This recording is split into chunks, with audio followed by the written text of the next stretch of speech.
Well, I asked, where's the beef? Let's call this for what this is. Oh my God! They are so hopelessly woke. How dare you? That is the intellectual capital of the left today. Give me a break. You are now watching the Daily Roundup. Sorry to disappoint you. It is not David Menzies. It's me, Ezra Levant. My good friend David is doing something very exciting right now. He is right now in perhaps the most exciting place in the world, namely Times Square, New York City. What a hustly, bustly place. What is David doing down there? Well, he's with our friend Lincoln Jay, and they have launched an international campaign crowdfunded by Rebel News called Deport Hamas. What do we mean by Deport Hamas? They're a terrorist group. They're not here, are they? Well, actually, they are in a way. What I mean by that is all the protests and rallies in support of Hamas. Now, we believe in freedom of speech, even for odious speech, but let's say it's a foreign national who is in New York, Washington, Toronto, Montreal, Calgary, Ottawa, and they're here to study. They said, hey, we're from some faraway country. We're not American citizens, but can we please go to school there? Can you give us a student visa so we can go to university in United States or Canada or Britain? And we say yes. And then they come here, and instead of adding to our society, instead of just spending time studying, they go to these Hamas hate rallies. Well, like I say, one of the values of Western countries is our belief in freedom of speech. But if you are a foreign national, you don't have the right to be here. It's like a house guest. And if you invite a house guest over and he starts telling you what a Nazi he is and starts quoting Hitler and starts talking about the final solution, you have the right to kick him out of your house because he's just a guest. He doesn't live there. And so the theory behind deporthamas.com, which is our new campaign, is that in the Western countries, if there are people who are foreign nationals who are here to cause social division, to promote violence, to aid terrorist groups, and God forbid to even replicate some of that terrorism here, well, they should be sent home. Now you can see there's obviously some Canadian-born folks there, and there are some naturalized citizens. And I don't propose that someone who merely attends a hate rally be denaturalized. And obviously, what do you do with someone who was born and raised here? I think you do a few things. You denormalize Hamas. You demonize them because they are demons. They're demonic, certainly. But for those who are foreign citizens here on a visa, I mean, look at these folks out here chanting outside the Israeli embassy. Now, it's fine to chant outside the Israeli embassy. By the way, when you're blocking roads like this, it's a good thing you're not a Canadian trucker, or you might be stomped by riot horses, thrown in jail, and have your bank account seized. But if you're a foreigner who has come to Canada to sow dissent, hey, how about get the hell out? I remember when I was in university way back in the day, there were foreign students from Syria, I remember a number in particular, who would be at the University of Calgary. They would take one course. So they were a registered student, just take one course a semester. So 90% of their time was free. And they would basically stir up anti-Semitism full-time on campus, and then they would go back to Syria 5 or 10 years later and do whatever project, or who knows, maybe they would even stay in Canada. But they were basically foreign agents. And that was, it's been some 30 years since I was at the University of Calgary. Now the problem is so much more massive. Back then, the number of Jew haters on campus was very small. It was wonderful growing up in Canada in the 70s, 80s, and 90s. It was a very peaceful and placid place. We didn't have people chanting death to the Jews or Intifada revolution or from the river to the sea, all of which are different ways of saying kill the Jews. Now, do we have any viz of our friend in New York, or is it going to? Yeah. Here, let me show you a little bit of what the lads are up to in New York City. Take a look. David Menzies for Rebel News here in New York City with my ace cameraman, Lincoln J. And folks, We are fighting back. We are fighting back against foreign nationals in cities like New York, cities all around the world, in which thousands of demonstrators have come out in support of Hamas, in support of terrorism. And this is all in light of the barbaric atrocities that occurred in Israel on October 7th. More than 1,400 dead in many and savage and brutal ways. Why is it that foreign nationals are here supporting that? Why is it that so many people on student visas are advocating this kind of hatred? We are also going to be taking this truck to other cities, Washington, D.C., Ottawa, Toronto, and we want you to go to our new petition. That's deporthamas.com, deporthamas.com. If you can put your name there, and also if you can make a donation, these trucks cost about $2,000 a day. We think it is indeed money well spent to deport these foreign nationals, who, by the way, should consider themselves lucky that they are not being charged under various laws that prohibit the support of terror groups in the first place. Once again, folks, please go to deporthamas.com. Well, there you have it. David and Lincoln in New York City with the billboard truck, the LED truck that shows some of the Hamas hate rallies. They're down there doing what we call streeters, man on the street interviews, and they'll be bringing attention to the vehicle. They will be off to other cities. They're going to Washington, and they're coming back up to Canada. In my mind, this is a campaign that should be across various democracies. I know for a fact that both the British and the French immigration and foreign ministers have said things in this vein as well. That if you are not a national, but you've come to those countries to whip up hatred, that is not what we're about. It would be like in 1930s having German nationals strutting about in brown shirts with Nazi flags. Go home. There were some indigenous British people who were Nazi. There were some Americans who supported the Nazis. I saw a headline the other day that some, I think it was Georgetown, had like some student election, and Hitler, won the election in the 30s. There absolutely was some support for Hitler in the West amongst Americans, Canadians, Brits, that's for sure. But the idea that German nationals would hold mass street rallies denouncing the West and praising Hitler was unthinkable, and it should be unthinkable today. So that's what our deporthamas.com petition is about, and we just started it in earnest today. Now, I understand that earlier today, Pierre Poilievre was asked what he would do, because one of the bills that Stephen Harper talked about, I don't know if it ever came to a vote, was to make it against the law to glorify terrorism. And and that's where you're getting to the issues of, well, do we believe in freedom of speech or not? My point of view is that you do believe in freedom of speech, even for odious speech. I think you have to. I think freedom of speech is something that you have to give to your opponent if you want it for yourself. Obviously, there's a line beyond which the speech is no longer just about speech, it's about other things. For example, I've shown you several times before the criminal code provisions against helping terrorist groups. And it doesn't say praising terrorist groups, that's not a crime. But if you participate in, if you facilitate, if you instruct, or if you harbor, there's 4 different things that are a crime. And then there's a list of these terrorist entities. Hamas is obviously one of them. Taliban, Al-Qaeda, Islamic Jihad, there's a ton of them. So if you are going to a hate rally, are you instructing Hamas? Probably not. Are you harboring Hamas? Probably not. But are you facilitating them?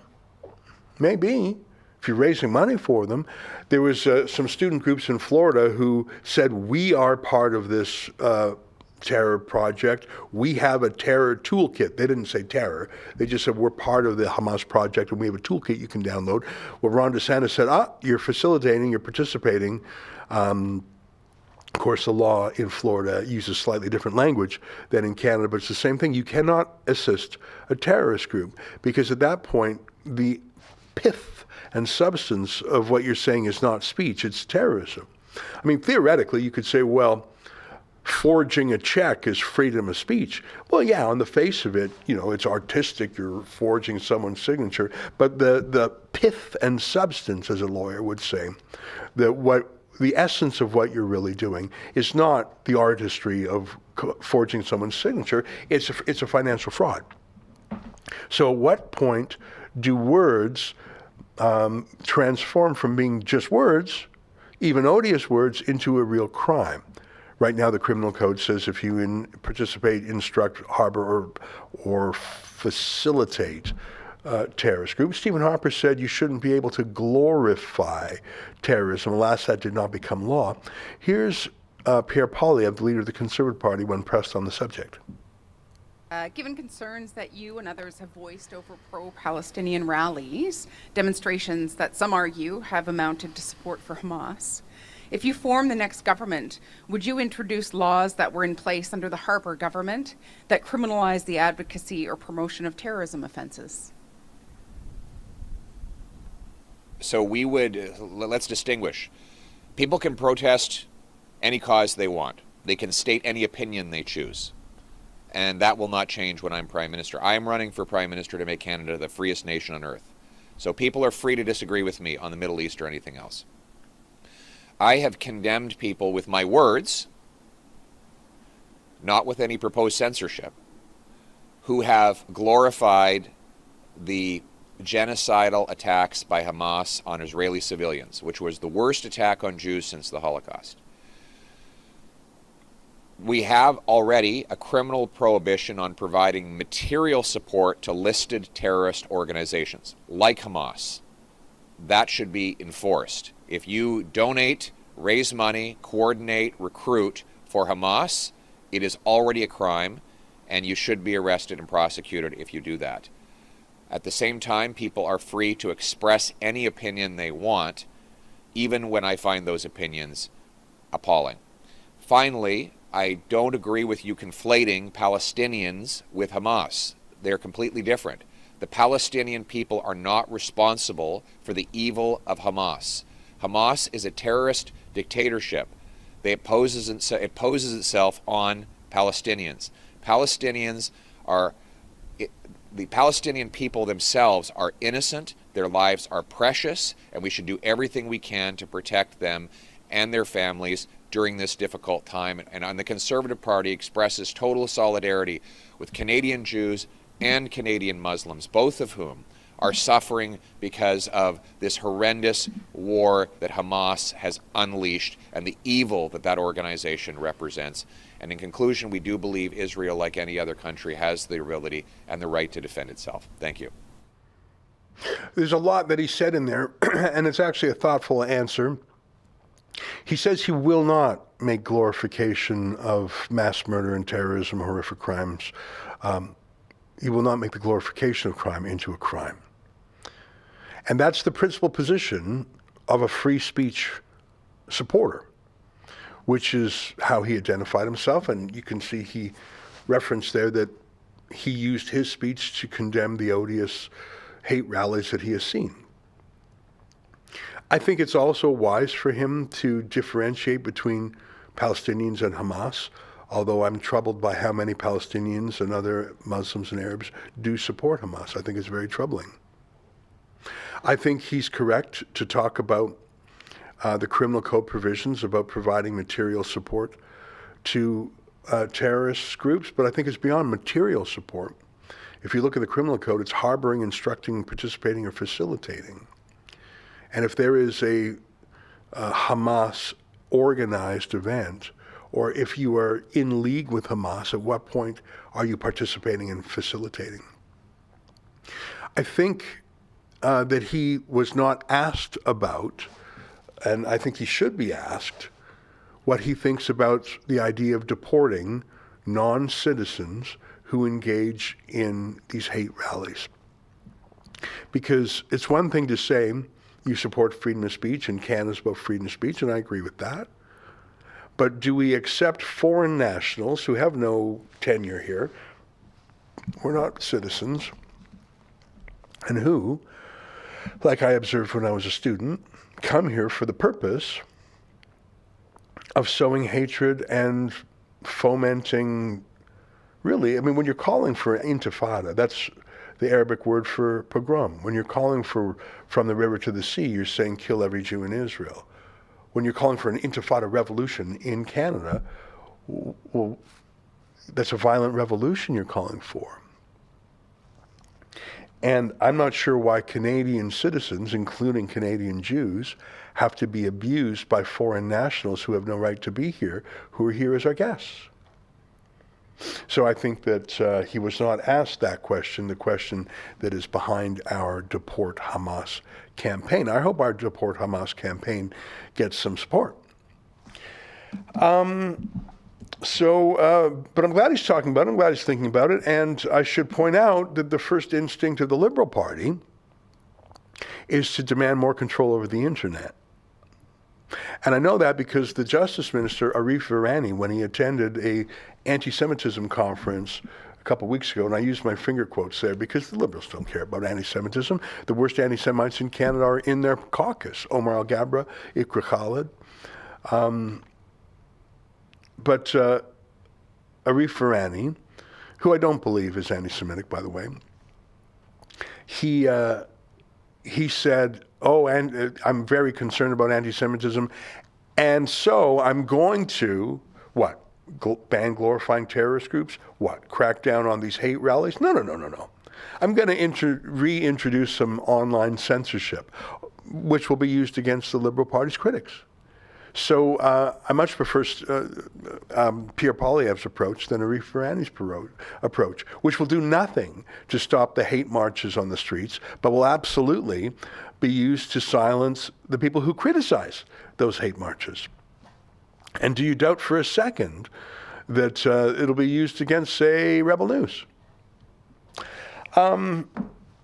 So that's an interesting start to the show, and I hope you think so, and it's nice to have you here, and I appreciate you. We were a few minutes late because we were doing a special recording. We were doing a special recording that we're going to play at our Rebel News Live conference, which is being held in a few weeks in Calgary. In fact, it's coming up quite quickly. I'll be there, Alexa Lavoie, David Menzies, Drea Humphrey, Adam So, Sheila Gunn Reid, John Carpay from the Justice Center for Constitutional Freedoms, Harrison Faulkner from our friends at True North, Heather Mason, I don't know if you can see her, she's in that little hexagon on the bottom left there. She is very interesting in some ways. I mean, listen, I've heard everyone here speak, so maybe I'm slightly immune to the charms of people who I've seen 10 times. We have some amazing, Billboard Chris is coming, for example. How much fun is that? But Heather Mason, who's a very interesting person who I had the chance to meet a few months ago, she is the founder of something called Canadian Women's Sex-Based Rights. Okay, what does that mean? Well, let me read her official biography.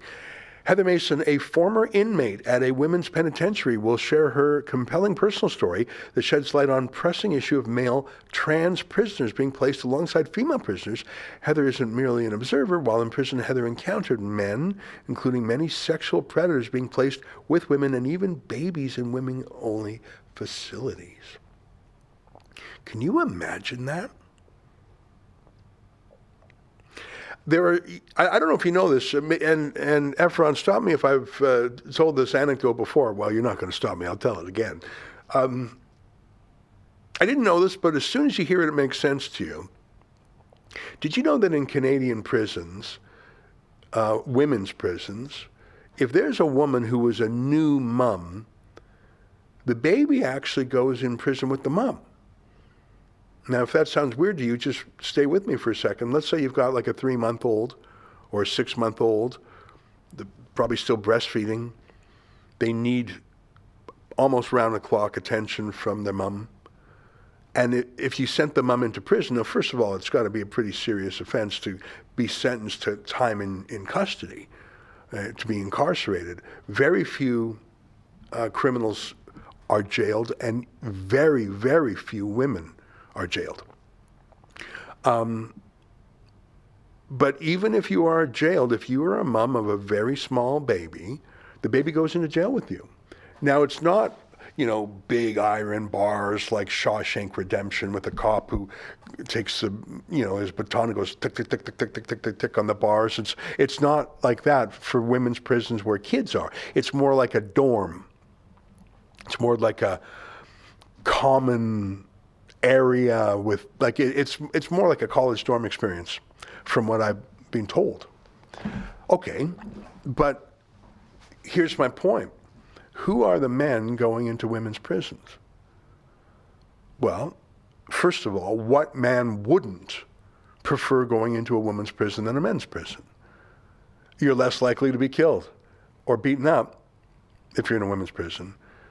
It is easier living. It is gentler surroundings. It's a little bit less of that Shawshank Redemption prison.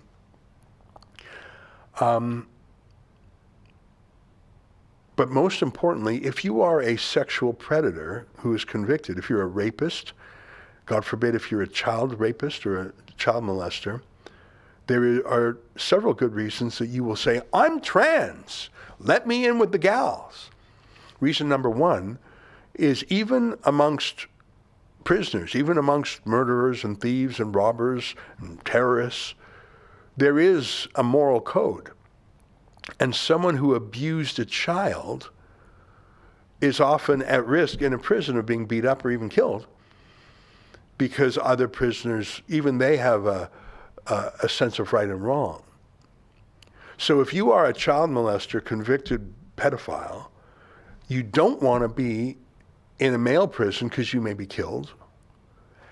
You do want to be in a women's prison because it's gentler. But that's where the women are too. So if you're a rapist, a convicted rapist, you want to be where the women are. And as I just told you, there are children, there are young children in some of these prisons too. Our friend David Menzies actually attended a protest led by Heather Mason. Let's play a little bit, just to get a little bit of a feeling for what the issue is. Let's turn the sound up and play a bit. And what it is that they're protesting is an absolutely egregious thing that is occurring in the penal system in Canada. Namely, going back to 2017, the Justin Trudeau Liberals and Correctional Service of Canada thought it was a perfectly good idea to have male prisoners who identify as females be incarcerated in female institutions. And we are talking murderers, we are talking rapists, we are talking pedophiles. And naturally, I know what you're thinking, what could possibly go wrong? Well, a lot can go wrong. A lot of the women who are here, that is to say the real biological women, are at risk to their personal health and safety because they are in the same institution as biological males. This is crazy. And so it is that this group who is assembling here today is trying to create awareness of a truly egregious situation. Let's hear what it is they have to say of radical transgenderism run amok. I don't even know how to... I lived with one of them in my unit for about 6 months. And to witness how I will not call him a woman because he was not. How he victimized women throughout the compound over that period of time absolutely floored me, disturbed me. He sexually assaulted a woman in my house when we were there. And when I first got here, I was told right away by some of the women to watch out for a certain prisoner. And I said, wait, we have men here? And they're like, yeah, we do, but you're not allowed to call them men and you have to use she, her pronouns. That was the beginning of when I realized that we were supposed to lie and go along with things and just remain silent. That same person was sexually harassing multiple women on compound. I experienced it. Several of my friends experienced it. And we all just stayed quiet about it because we thought that because we were criminalized and in prison, that it was our fault for being here in the first place and we deserved what happened to us. Well, I'm with Heather Mason of Canadian Women Sex-Based Rights. And Heather, I mean, this is an incredible issue, and I wonder how many people in the general population know that this is a thing, that a male offender can simply say he identifies as being a woman and suddenly he's in a female correctional facility, such as this here, Grand Valley Institution for Women. How did this become a thing in the first place? I don't think a lot of people are really aware of what's going on, but so Ontario passed their own human rights code in 2012, and the provincial jails started implementing it in 2015, and that's when I first ran across like sex offenders that were not transitioned who were trying to get into the women's prisons. And then federally, with Bill C-16 in 2017, they added gender identity and self-expression, and then they started transferring in. So they no longer required surgery because before the bill was passed, they had to have surgery in order to be in our institution. You know, it sounds like public safety is no longer the underlying factor anymore. It's we don't want any hurt feelings. Even if you are, God forbid, a murderer or a rapist, we don't want to hurt your feelings if you identify as a female. But hasn't anyone in the Correctional Service of Canada figured out that there might be men gaming the system, which is to say, I'm a heterosexual man. If I got into trouble and got incarcerated into a male facility, are you telling me, Heather, I can just deviously say, hey, I'm a woman all of a sudden, and I'm here? Yes, you could. You could identify as a woman and then apply for a transfer. Transgender men, so those are females that transition to be men, they are denied transfer due to overriding health and safety concerns because they'll be raped in a men's institution. But that same courtesy isn't extended. So they're not even considering that we'll be raped here. They just get the entitlement of transgender status, they get to apply for transfer, and there's no scrutiny to it. I can't believe what I'm hearing, and yet when you stand up to this madness, and that's what I think this is, Heather, you are, I would imagine, and I'll be labeled this too, a transphobe, that you cannot say anything wrong, and yet all those dangerous male offenders are suddenly identifying as female. The very fact that they're dangerous offenders mean they don't play by the rules. Why doesn't Correctional Service of Canada think that maybe these are people that are, like I said before, gaming the system? They're trying to get into an environment with vulnerable women. I mean, who could possibly support this? It blows my mind because there is documented proof of them gaming the system, especially Stephen Melbacher. So he was in a men's institution for 2 decades, and then while he was out, he ended up getting revoked on his parole, started identifying as a woman, transferred into a woman's institution. He was in Fraser Valley, there was stuff that went on there. He got transferred to Edmonton. They involuntarily transferred him to Grand Valley. He continued his shenanigans. Now he's on criminal charges for sexual assault and harassment, and he has an upcoming trial in the fall of this year. But you know, Heather, that's a lie, I'm sorry to say. Trans women are real women. We just, for example, published a book about transgenderism in sport. And despite the discipline, whether it's cycling, weightlifting, mixed martial arts, you have men now identifying as women cleaning the floor with their opponents, and with good reason. More muscle mass, greater respiratory, systems. Twas ever thus that we always segregated male and female sport, with the exception of equestrian and auto racing, the horse and the car being the difference. So how can they possibly chant trans women are real women when we know by looking at elite sports that isn't the case? Well, and it's same when we start looking at the stats. Who is more involved with sex crimes and violent crimes? And like we have for history, it shows the same, right? And looking at the dangerous offender numbers. So all that information in the stats are there. They're just blatantly ignoring it now. Yeah. And there's actually nothing to prove that trans women are women. And that if they identify as women, that means that they still have the same criminal patterns and behavior, offending style as actual females. Like it all blows my mind. I don't get it. Hi there. How you doing? I'm good. There was an understanding that the protest would be on the side of the... Oh, I'm not a protester, ma'am. I'm David Menzies with Rebel News. Say, how many males pretending to be females do you have in this institution? I have no response. You have no response? What do you think about women, real biological women like you two, who are at risk? On the sidewalk, please, sir. It's fine. You can talk all you want on the sidewalk. And what harm are we doing here on this private property? Okay, then. Well, we're not springing out anyone, but why don't you have anything to say about males falsely passing themselves off as females and engendering real women like you two? No comment. No comment. Why can't you comment on that? I mean, you are with this institution, are you not? If you could come to the side of the institute on the curbside, that would be great. Is the reason for no comment is that if you speak out against transgenderism, will you be fired or disciplined? Is that why you won't comment? No comment. Do you not think that this is an egregious thing against the health and safety rights of women in this institution? No comment, sir. No comment? Yeah. Okay. It's sorry to see real women like yourselves throw women inmates under the bus because of males pretending to be females. Like I said, sir, the agreement was for the protest to be on the curbside. This is Federal Reserve now. Okay. You're in Federal Reserve. Okay. So if you could go on the side of the curb, that would be great. Well, I'll tell you what, if you're going to phone the police and charge me, I hereby identify as a female, so I want to be incarcerated in there. What do you think about that? Wasn't that a funny line? You knew that was coming. You absolutely knew that was coming, wasn't it? David saying, if you arrest me, I want you to put me in with the gals.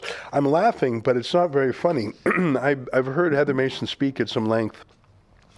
And if you, in prison, if you didn't call the men ma'am or miss, if you didn't use their fake names, Chrissy or whatever they would have called themselves, the guards and the warden would punish you, and you would have privileges taken away. And by the way, these trans prisoners, as you heard there, they don't actually go through any, they're not, some of them may be on hormones or have surgery, but it's absolutely not required.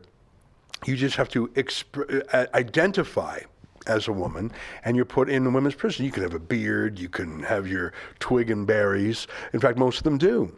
What's so insane is that if you simply identify as a woman, even though you're full-blooded male, you can demand that your strip searches in the prison are conducted by the same gender, which would be women. Let me say that again. Let's say you're a sexual predator, convicted rapist, and molester. You say, oh, I don't want to be in with the fellas, put me in with the gals. I'm trans. You don't have to do anything. You don't have to go on hormones. You don't have to get it cut off. You just have to say, I'm trans. And then you can say, and for my cavity search and my body search, I want a woman to search me because I'm trans. And that is how it is at Corrections Canada. That is a fact. And you can just imagine the insane world. I think I might have told you this story before. When I would visit Tommy Robinson in prison in the United Kingdom at HMP Belmarsh, a very strict prison facility. It's really their Guantanamo Bay. Dogs sniff you. When you go in, they search inside your mouth, which I've never had before. They search you in a number of ways. They look in your mouth, or at least they looked in my mouth. I don't know what they thought I was bringing in. You had to take off your watch. You had to take off your belt. You had to, it was, my point is the number one feeling I had in prison was helplessness. You were completely at the mercy of the guards and the warden. And if they liked you, your life might be easier, and if they didn't like you, your life would be terrible.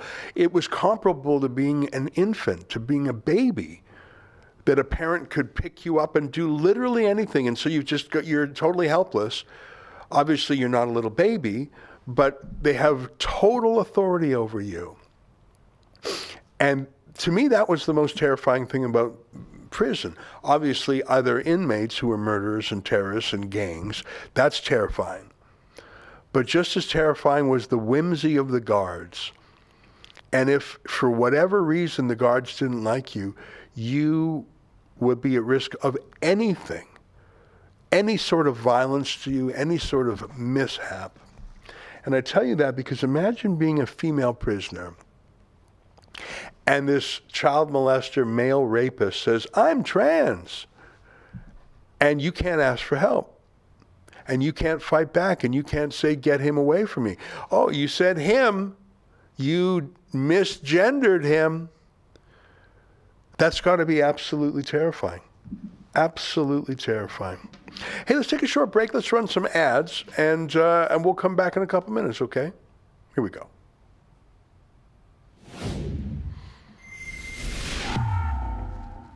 David Menzies for Rebel News here in downtown Toronto, and I got to tell you folks, next March 23rd to 30th to be precise, we are going on a Caribbean cruise. Can you imagine that? And a lot of your favorite Rebels will be there, such as Sheila Gunn Reid. We got Alexa Lavoie, the big boss man himself, of course, he'll be there, Ezra Levant. And how about this? How about this for the cherry on the sundae? Tamara Leach, Canada's #1 freedom fighter. She'll be on that boat too. And look at the itinerary. We're going to be going to Half Moon Cay in the Bahamas, and then we're going to jazz it up in Ocho Rios, Jamaica, and then there's Georgetown in the Cayman Islands, and finally Cozumel, Mexico. Can you imagine that? If you want more details in terms of getting aboard the ship, go to rebelnewscruise.com. That's rebelnewscruise.com. All the details are there, the departure dates, the costs, and you know what? This is not just a fun-filled getaway. This is a way in which Rebel News raises some revenue. Unlike the mainstream media, we don't receive a nickel of government funding, nor would we take it if ever offered. So it's win-win. Enjoy yourself in the Caribbean and Mexico, and also support your favorite online news channel. So that's rebelnewscruise.com. I hope to see you aboard. Do you want to start feeling like your pre-COVID self again? You're not alone. The wellness company's Spike Support Formula is an all-natural supplement to help people do just that. It was created by cardiologist Pierre McCullough and his expert team of doctors to help the people experiencing effects from COVID and the you-know-what. Go to twc.health/rebel today. I'm Dr. Pierre McCullough. After years, I'm finally coming to Canada. I'm a practicing internist and cardiologist. I've trained in epidemiology. The FDA wanted to block the Pfizer dossier for 55 years. 50% of the lives at that time could have been saved. We were at about 250,000 deaths. Red Deer, Thursday, November 9th. Get tickets at canadiansfortruth.ca. See you Thursday, November 9th.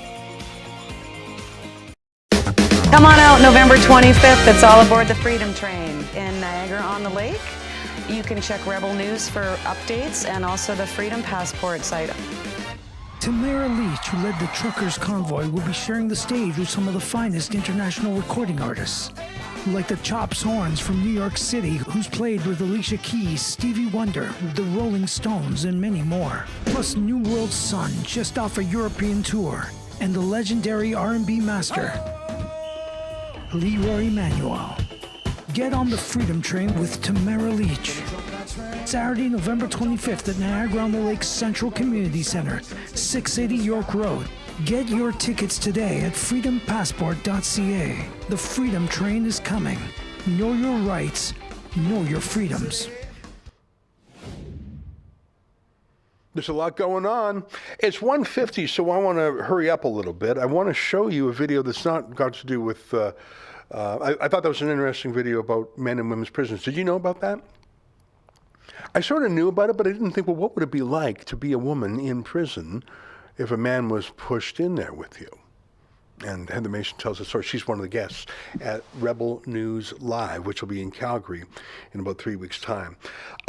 Hey, I want to show you a new video released by the Israel Defense Forces. It's a very interesting video. Where is Hamas's headquarters? In some ways, the answer is it's not in Gaza. It's in Doha, Qatar, the capital city where the leadership of Hamas lives under the protection of the Qatari dictator. I understand they actually live at the Four Seasons, which is quite a posh hotel. And it makes sense because if they actually lived in Gaza, they would probably be taken out by Israeli special forces. But what about the actual commanders for the terrorists on the ground? I mean, it's one thing to make the big strategic moves and to order the big operations from Qatar, but who's going to do the middle management of the actual terrorists on the ground in Gaza? Well, those people would be in Gaza. So where is that headquarters? There are thousands of Hamas terrorists. I saw one estimate of 20,000. Okay, that's a lot of people. So where's their command center? Surely Israel could take it out, right? Well, take a look at this. Here's a video of where Israel says the command headquarters is. Take a look. Where are Hamas headquarters? Are they under a school, a university, a mosque, a hospital? All of the above. Based on a wide range of intelligence from the Intelligence Directorate and the ISA, we have located Hamas's headquarters underneath the Shifa hospital compound. Here you can see multiple underground complexes along with an access point located inside of a mosque to a complex spiderweb of terrorist infrastructure used to plan and conduct terrorist activities. Hamas has blatantly placed their own civilians as their shields. Not only do they hide underneath it, they also abuse the hospital's electricity and fuel supply that should be used for the people of Gaza.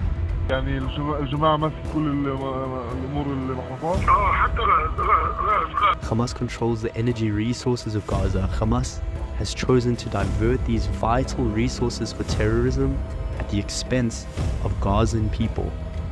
This is a tragic reality for Gazans, and Hamas is responsible for it. So how do you handle that? What do you do if they literally build an underground bunker beneath a hospital? And of course they do, because that's the safest place. Why?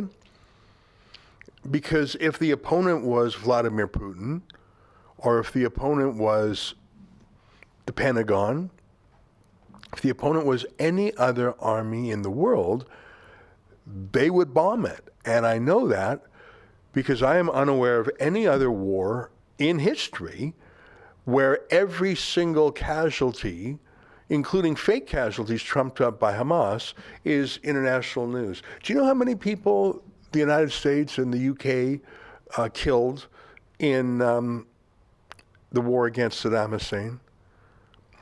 And by the way, that's how wars are. There's casualties. The estimates are around 1 million. And you know that in World War II, there were tens of millions of civilian casualties, tens of millions, including the most obvious cases, Hiroshima and Nagasaki, two civilian cities that were targeted not for a particular military base, but the cities themselves were targeted. The fire bombings of Tokyo, the fire bombings of Dresden. And I'm not saying I like any of that. I'm just saying, do you think for 1 second that if Hitler put his bunker underneath a hospital, a church, a playground, a school, do you think for 1 second the Soviet Union and the other allies would have hesitated to bomb it? Are you kidding? I mean, the Red Army itself just ground into powder everything in front of it. Here, let's look at some more. Are those new images here? So these are produced by the Israeli Defense Force, hidden under the guise of a hospital. Hamas uses 1,500 beds and approximately 4,000 staff as cover to plan terrorist attacks. They hide convicted murderers and store weapons for terrorism, endangering thousands of patients and staff of the hospital. Well, we know, I mean, and this isn't news. I think it's a new release that the IDF has put out, but I think it's been pretty well known for years. And it's acknowledged by many other authorities that, I mean, that I don't even think that's controversial. In fact, last I saw it was actually in the Wikipedia page for the Al-Shifa Hospital. Not that Wikipedia means anything. Anyone can edit Wikipedia, but like it's even the pro-Hamas left-wing editors of Wikipedia acknowledge that it happened. So how do you go about that? Do you think any other army in the world would hesitate to take out the command headquarters of a terrorist group?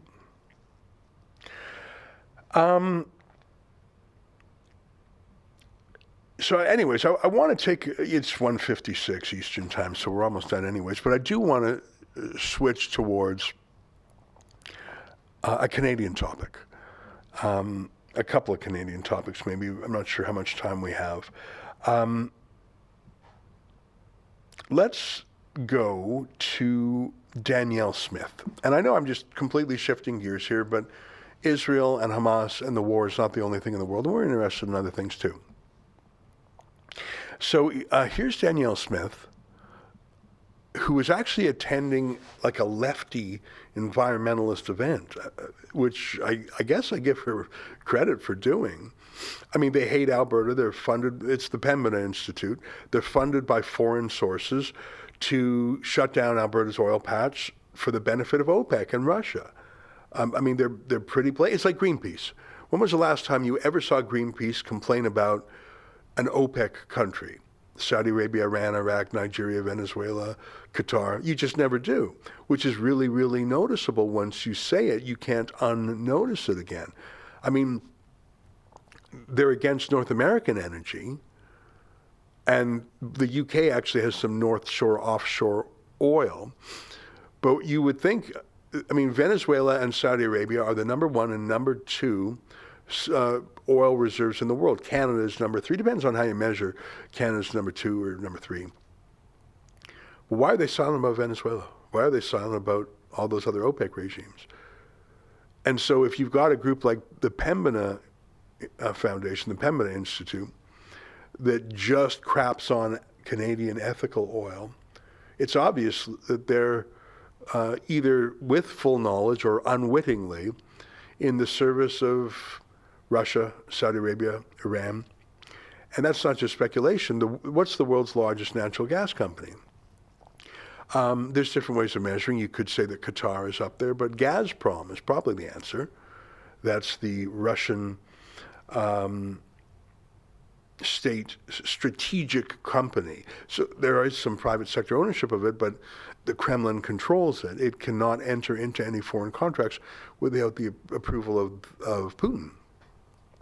And that's a long way of saying Danielle Smith, the Premier of Alberta, attended a conference put on by these oil patch haters. Is it a good idea or not? I'm not sure. This is a version of the video with the counter signal logo on it, but it's not their video. It was, I think, published by Max Fawcett. But let's take a look at Danielle Smith sparring with an environmentalist. I think she gets the better of him. You take a look. Does anyone think that would be possible to get that built in 12 years, starting now? I mean, you go ahead and talk to Jonathan Wilkinson then, because I can tell you, Site C began in 1954. Site C began in 1954. Fine. Do you think I can get? An equivalent amount of nuclear rolled out in 12 years? Do you think I could do that in an environment that we've never had nuclear before? I don't want to interrupt the two of you. What do you know? And I get. What do you know that my industry experts don't know about? Well, you know, and what do I do when there's no sun and there's no wind? Batteries, let's talk about batteries, because I've talked to somebody. I want to talk about batteries for a minute, because I know that everybody thinks that this economy is going to be operated on wind and solar and battery power, and it cannot. There is no industrialized economy in the world operating that way, because they need base load. And I'll tell you what I know about batteries, because I talked to somebody who was thinking of investing in it on a 200 megawatt plant. $1 million to be able to get each megawatt stored. That's $200 million for his plant alone, and he would get 1 hour of storage. So if you want me to have 12,000 megawatts of storage, that's $12 billion for 1 hour of storage, $24 billion for 2 hours of storage, $36 billion for 3 hours of storage. And there are long stretches in winter where we can go weeks without wind or solar. That is the reason why we need legitimate, real solutions that rely on base load power rather than fantasy thinking. And I am not going to engage in fantasy thinking and say something is possible when I know that my principal job, I think we need to stop. My principal job is to have a reliable energy grid. That's what I'm trying to do. I think I understand. That got interesting, didn't it? So there she was, sparring with some environmental activists, and good for her. What does she call it? Fantasy thinking. Yeah, I remember when I published my book, Ethical Oil, The Case for Canada's Oil Sands, and then I did a follow-up called Groundswell, The Case for Fracking. I said that the test for energy ethics is not oil with all of its problems versus some fantasy fuel of the future that's perfect in every way other than it doesn't exist, like dilithium crystals in Star Trek, or if you ever watched the insufferable Avatar series, I only watched the first one. They were looking for an element called unobtainium, which is pretty on the nose, isn't it? Unobtainium. It's perfect, except we just don't have it. So if you're comparing oil or gas or nuclear against some fantasy fuel of the future, of course it's not going to measure up. But if you are in real life, you have to say serious things, and saying, oh, we'll just have solar and wind and then these giant batteries and that'll work. Maybe one day it will. I mean, never say never. I mean, there's some smart guys out there like Elon Musk really trying to make it work. But Elon Musk is not against oil or gas or nuclear. In fact, he says it's all essential. How are you going to power the electrical grid? Solar ain't going to do it. Maybe one day. I mean, could be. I mean, they've been trying to make alchemy work for a few centuries, turn lead into gold. Maybe one day they can. Who am I to say otherwise? But so far they haven't. Maybe one day the unreliables, as Alex Epstein calls them, he says, don't say renewables and non-renewables, say reliables and unreliables. Solar don't work when it's dark out. Wind don't work when it's not windy, or when it's too windy. And by the way, the amount of space taken up by solar and wind is enormous compared to the tiny footprint of a nuclear plant or even oil and gas, most of which is under the surface. So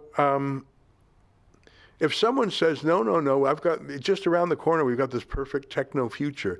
Okay, let me know when that's here. But in the meantime, I think I got to fill my car up with gas today or tomorrow. So while you guys are daydreaming about your fantasy Star Trek fuel source, I got to fill up my car with gas, and the choice back here in the real world is either between conflict energy from Saudi Arabia, Venezuela, Nigeria, Russia, or ethical energy from, it's a very short list of countries, Canada, the United States, North Sea oil, which, Norway, UK. That's about it. It's not from the chocolate-making superpowers of, Switzerland and Belgium. Those are good places, but they don't have any oil. So good for her for going into the lion's den and saying, back here in reality, what you're talking about is a fantasy. All righty, well, it is 2:04 p.m. Thank you for staying with us. I'm going to sign off. I'll be back at 8 p.m. Eastern Time with my monologue, and We'll have a special video from Avi Yamini, who is in Israel. And apparently there's an enormous aerial bombardment of Gaza going on right now, which may be the preliminary round of a land invasion. Who knows? Until tonight at 8 p.m. Eastern, on behalf of all of us here at Rebel World Headquarters, to you at home, goodbye, and keep fighting for freedom.